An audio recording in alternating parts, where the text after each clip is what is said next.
प्यारे बच्चों नमस्कार, मैं मनीष शर्मा मैथ के इस लेक्चर में आप सभी का स्वागत करता हूं। और बच्चों यदि आपको याद हो, प्रीवियस लेक्चर में हमने एक नया टॉपिक स्टार्ट किया, एप्लीकेशन ऑफ डेरिवेटिव, जिसके अंदर मैंने आपको इंक्रीजिंग एंड डिक्रीजिंग फंक्शन के ऊपर कुछ बताया था। यानी कोई फंक्शन इंक्रीजिंग कब होगा, डिक्रीजिंग कब होगा, तो उसके जो केस बताए थे एक बार हम उसको वापस पढ़ते हैं और उसके बाद उनसे रिलेटेड क्वेश्चन को सॉल्व करते हैं। आपको बताया था बच्चों, जैसे आपके पास क्या होता है, यदि कोई फंक्शन हो और कोई इंटरवल हो और आपके कोई ये पता करना हो कि क्या आपका दिया गया फंक्शन उस इंटरवल के अंदर इंक्रीजिंग है या डिक्रीजिंग है, तो आप क्या करोगे?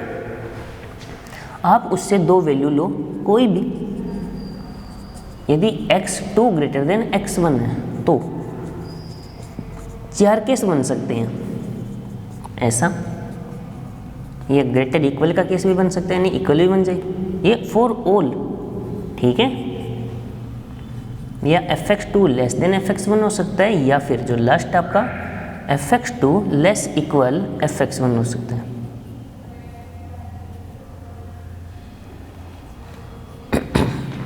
इस केस में आपका होता है बच्चों स्ट्रिक्टली इंक्रीजिंग, यानी निरंतर वर्धमान। इसमें सिर्फ इंक्रीजिंग यानी वर्धमान। इसमें होता है बच्चों आपका स्ट्रिक्टली डिक्रीजिंग, यानी निरंतर ह्रासमान, और इसमें सिर्फ डिक्रीजिंग, ह्रासमान, ठीक है। ये चार बातें होती हैं। तो बच्चों, या फिर अब आपके माइंड में एक बात सवाल उत्पन्न होता था, यानी सवाल आता था कि सर क्या हमें सभी पॉइंट की वैल्यू ही निकालनी पड़ेगी? तो बच्चों इसका ये फंडा ये भी है कि यदि f डैश एक्स आपका ग्रेटर देन 0 उस इंटरवल में, तो ये होगा। यदि उस इंटरवल के अंदर कुछ ऐसा हो या ऐसा हो या लेस इक्वल 0, तो ये चार केस होते हैं। तो हमारा जो मेन उद्देश्य रहेगा ना, वो डिफरेंशिएशन के थ्रू ही रहेगा। क्यों होता है ऐसा बच्चों, ये सारी बातों पर हम प्रीवियस लेक्चर में चर्चा कर चुके हैं। तो अब जो हमारे कंप्लीट लेक्चर है वो सिर्फ इसी के ऊपर बेस्ड रहेगा कि इसके क्वेश्चन कैसे सॉल्व करने हैं, ठीक है। और बच्चों प्रोसेस आपको जो बताया हुआ है वो सारी बातें आपको याद रखनी है, यानी कोई भी क्वेश्चन हो कब कैसे किस तरीके से सॉल्व करना है, ठीक है। तो आइए बच्चों स्टार्ट करते हैं क्वेश्चंस को करना, एक एक बात को बारीकी से समझनी है आपको, क्योंकि बहुत बढ़िया टॉपिक है आपके लिए।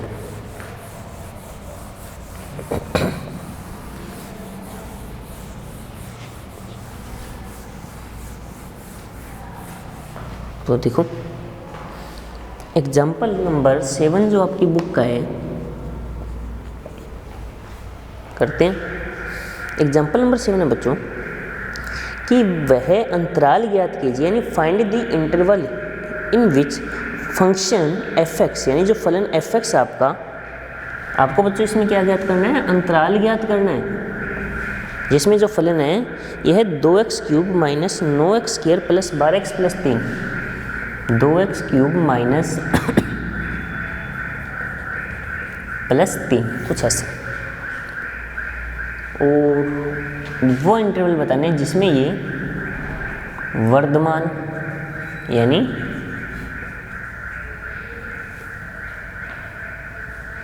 इंक्रीजिंग, सेकंड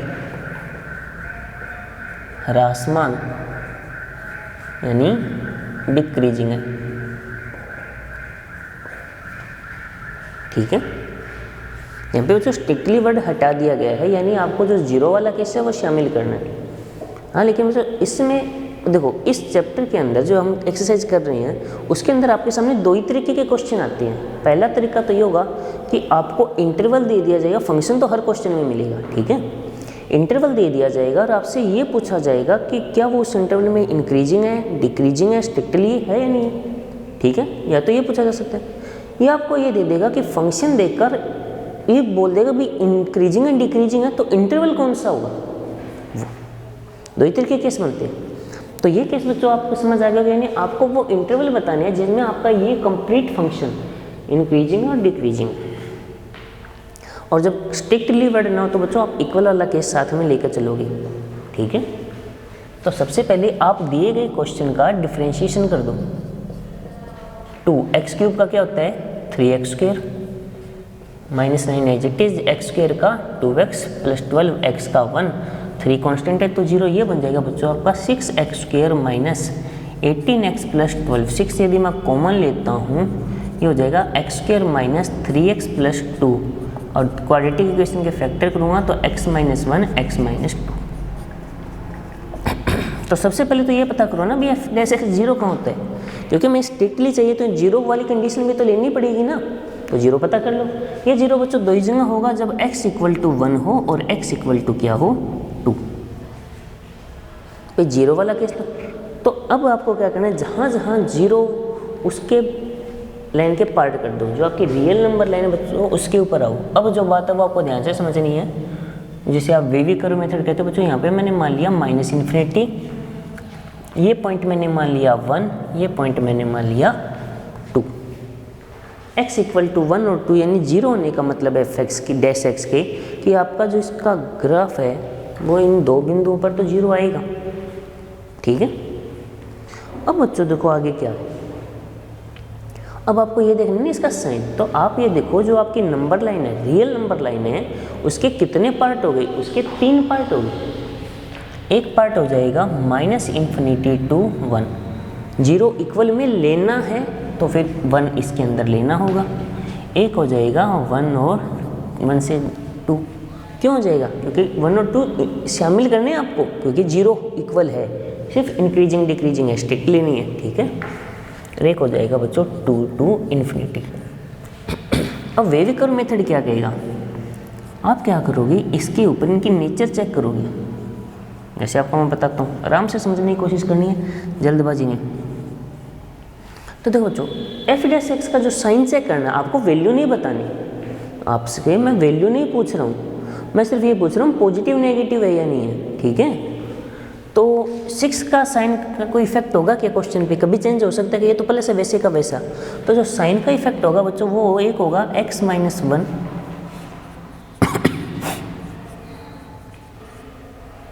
ठीक है, और यहाँ पे इसका रिजल्ट। अब देखो तरीका, सबसे पहले भी जहाँ पे साइन से इफेक्ट हो ना उन्हीं को देखो, जिनसे साइन का कोई फर्क ही नहीं पड़ेगा। अब से x के वैल्यू में कुछ करूँ, 6 तो पॉजिटिव का पॉजिटिव रहना है, फिर मैं उसको क्यों शामिल करूँ भाई, फिर तो कुछ शामिल करने का रीजन ही नहीं है ना मेरे पास। तो अब आपको क्या करना होगा, आप सिर्फ इतना काम करोगे, आप इस इंटरवल के बीच की कोई भी वैल्यू 1 और 2 को आप कहोगे सर शामिल क्यों नहीं कर रहे हो, तो बेटा 1 और 2 पे तो 0 है, पहले ही जानते हो। इस इंटरवल की कोई भी जो सबसे अच्छी आपको लगे, जो सबसे अच्छी वैल्यू लगे, तो सबसे अच्छी मेरे को तो 0 लगती है, सबसे अच्छी मेरे को यहाँ पे क्या लगती है 0। तो जब मैं x की जगह 0 यहाँ रखूँगा तो ये क्या बनेगा -1, यानी नेगेटिव। यहाँ पे 0 रखूँगा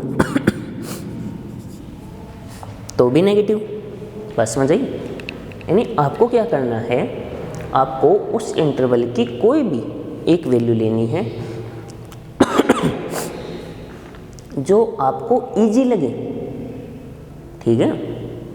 आपको उस इंटरवल की कोई भी वैल्यू लेनी है जिससे आपको इजी लगे कैलकुलेशन। तो मैंने यहाँ पे लिया 0, ये negative, minus minus plus, plus का मतलब ग्रेटर देन 0, यानी इसके अंदर ये वर्धमान होगा।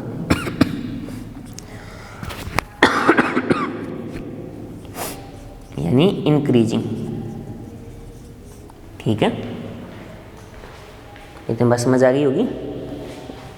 यानी इसके अंदर आपका फंक्शन है, यानी एक चीज़ क्लियर हो जाती है बच्चों कि -9 से +1 के बीच आप कोई भी, यानी यहाँ से लेकर जब चलोगे तो आपका ग्राफ ऊपर की ओर बढ़ता जाएगा, ठीक है। हमेशा क्या रहेगा, वर्धमान। इतनी बात क्लियर होगी। अब आती है 1 से 2 के बीच। 1 से 2 के बीच बच्चों से सबसे अच्छी वैल्यू है वो 1.5 यानी 1.5 है, ठीक है। मैं यहाँ रखूँगा 1.5 माइनस 1 प्लस का 0.5, तो ये तो आएगा प्लस का, लेकिन ये किसका आएगा, दोनों मल्टीप्लाई में ना, ये तो प्लस माइनस माइनस, नेगेटिव होने का मतलब है ह्रासमान यानी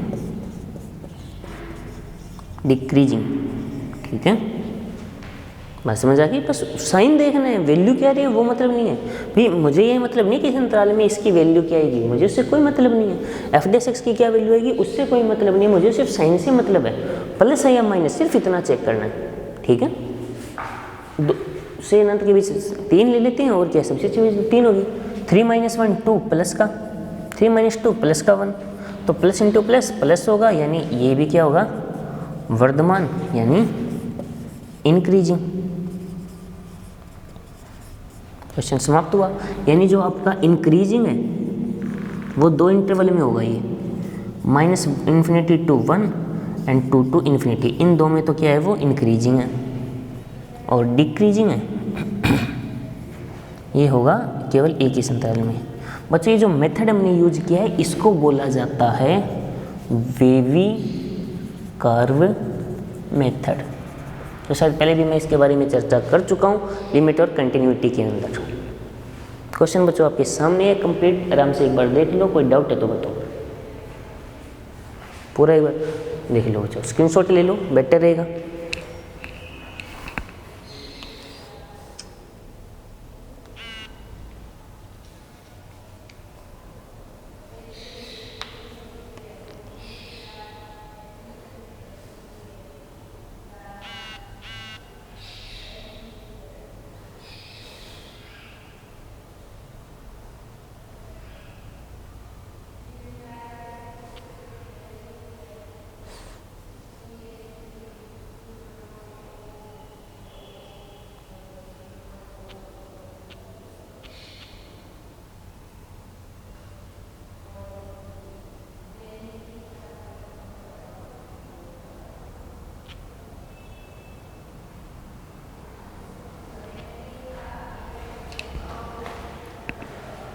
कोई डाउट है बच्चों? क्वेश्चन क्लियर हो गए और चलिए नेक्स्ट क्वेश्चन पे आते हैं। फिर आज का बच्चों हमारा मेन उद्देश्य इन्हीं क्वेश्चंस को अच्छे तरीके से समझना है।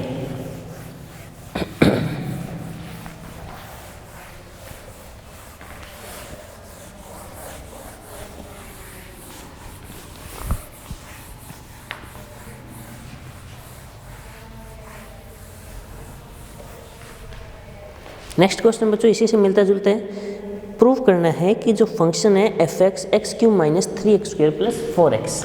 नेक्स्ट एग्जांपल नंबर 8 है f(x) = x³ - 3x² + 4x। समस्त वास्तविक संख्याओं के लिए निरंतर वर्धमान है, यानी for all x belong from R निरंतर वर्धमान, यानी हमें ये प्रूव करना है स्ट्रिक्टली इंक्रीजिंग होगा। ठीक है, ये बच्चों आपके सामने क्वेश्चन है। क्वेश्चन देख लीजिए, आपके पास एक फंक्शन है, ये कह रहा है सभी वैल्यू यानी सभी वास्तविक संख्या यानी फॉर ऑल रियल नंबर, यानी x की मैं कोई भी वैल्यू रखूँ ये ऑलवेज स्ट्रिक्टली इंक्रीजिंग होने का मतलब निरंतर वर्धमान है, यानी हमेशा बढ़ेगा। तो मुझे दो बातें प्रूव करनी है कि जो f' है वो कभी 0 नहीं होगा और f' है वो हमेशा प्लस का होगा। तो बच्चों ऐसी कौन सी दो वैल्यू है जो हमेशा प्लस की होती है? एक मोड और एक स्क्वायर, एक मोड और एक स्क्वायर हमेशा प्लस का होता है। मोड यहाँ पे है नहीं, यानी मुझे फिर क्या करना होगा कि f' को कैसे ना कैसे करके स्क्वायर में कन्वर्ट करना होगा ना, तभी हो सकता है। तो देखो सबसे पहले f' करते हैं, क्या हो जाएगा 3x²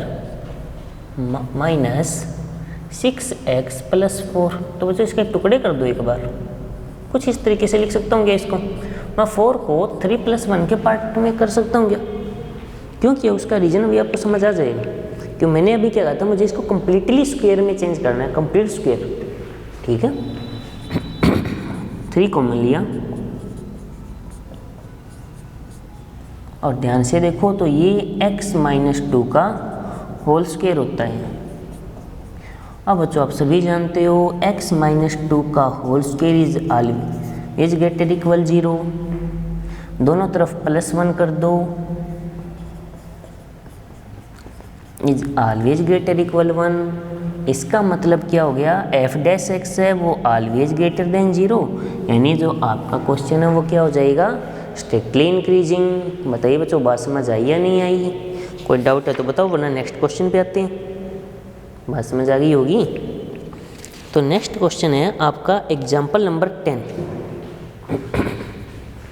इतनी बात क्लियर हो गई होगी, कोई डाउट नहीं है ना, सिंपल प्रोसेस है।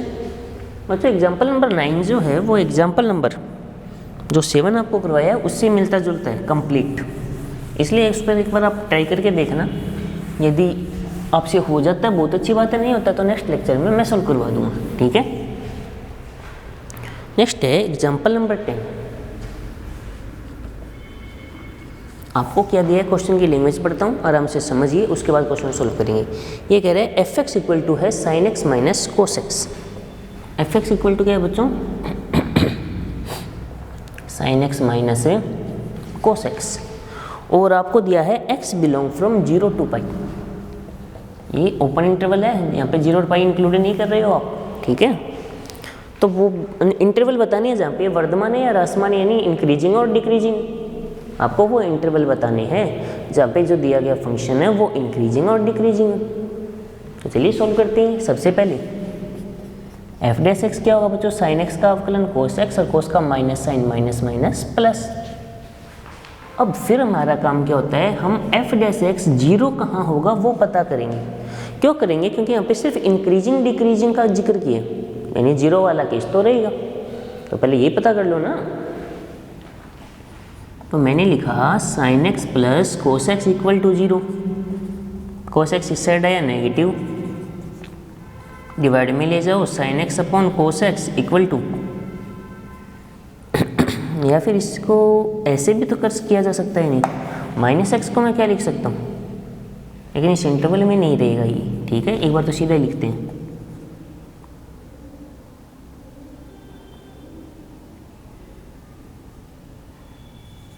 डिवाइड में ले जाओ equal to -1, tan x equal to बच्चों -1 आया। अब इतना तो हम जानते हैं कि tan की वैल्यू 1 π/4 के ऊपर होती है। tan की वैल्यू 1 बच्चों कहाँ होती है, π/4 के ऊपर, ठीक है। लेकिन -1 कहाँ होगी, सेकंड क्वाड्रेंट में आ जाओ। सेकंड क्वाड्रेंट में मैं आ सकता हूँ क्योंकि मुझे 0 to पाई है। कोई बच्चा ये सोचेगा सर फोर्थ क्वाड्रेंट में ही चले जाओ, फोर्थ क्वाड्रेंट में क्यों नहीं जा रही हो, क्योंकि जो 0 to पाई दिया है वो फर्स्ट और सेकंड क्वाड्रेंट का ही है, ठीक है। तो यहाँ से x आ जाएगा पाई माइनस π/4, तो 3π/4। तो जो आपकी लाइन होगी इसका आप डिवाइडेशन करोगे, यहाँ पे 0, यहाँ पे पाई, यहाँ पे 3π/4। कोई बच्चा ये सोच रहे होगा सर इस बार -∞ टू +∞ क्यों नहीं लिया, 0 to पाई तक ही सीमित रहना, अपने को आगे जाना ही नहीं है। क्लियर हो गया, आगे बढ़ते हैं। 2 इंटरवल हो जाएंगे, 4 एंड 3π/4 टू पाई। तो चलिए वैल्यू देख लेते हैं। 0,3π/4 में आपका जो एफ डैश एक्स है वो पॉजिटिव हो गया नेगेटिव। इसके अंदर सबसे अच्छी वैल्यू π/2 लिखता हूँ, तो एफ डैश एक्स क्या है, कोस π/2 प्लस साइन π/2, ये हो जाएगा 0 + 1 0, इसका मतलब ग्रेटर इक्वल 0, यानी इंक्रीजिंग, ठीक है। बस समझ आइए नहीं, यानी आप क्या करो, उस इंटरवल की कोई भी एक वैल्यू उठा के देख लो, कोई भी एक जो आपको सबसे इजी लगती है वो उसको लो, सभी को लेना जरूरी नहीं है, जो इजी लगे, मुझे इजी लगा। अब नेक्स्ट है 3π/4 से पाई,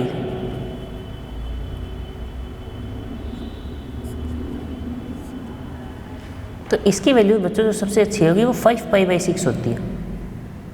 तो जो साइन 5π/6 को क्या मैं लिखूँगा, pi minus π/6 plus cos pi minus π/6, तो ये हो जाएगा साइन π/6 माइनस कोस π/6, तो ये 1/2 माइनस √3/2, 2 एलसीएम 1 माइनस √3। तो बच्चों √3 1 से बड़ा होता है या नहीं होता, यानी √3 जो है वो 1 से बड़ा होता है या नेगेटिव आएगा। तो इस केस में जो आपका एफ डैश एक्स है वो लेस इक्वल 0, यानी यहाँ पे ये क्या हो जाएगा, डिक्रीजिंग। बताइए बच्चों बात समझ आई या नहीं, अब तो कोई दिक्कत नहीं है। एफ डैश एक्स को 0 लो, एक्स की वैल्यू पता करो कहाँ वो होगी, उसके बाद लाइन के पार्ट कर दो, उस जो इतने पार्ट हैं उन पार्ट में से एक एक वैल्यू को उठाओ, रखो, पॉजिटिव है तो इंक्रीजिंग, नेगेटिव है तो डिक्रीजिंग, ठीक है बच्चों। एग्जाम्पल नंबर 11 और देखिए फिर।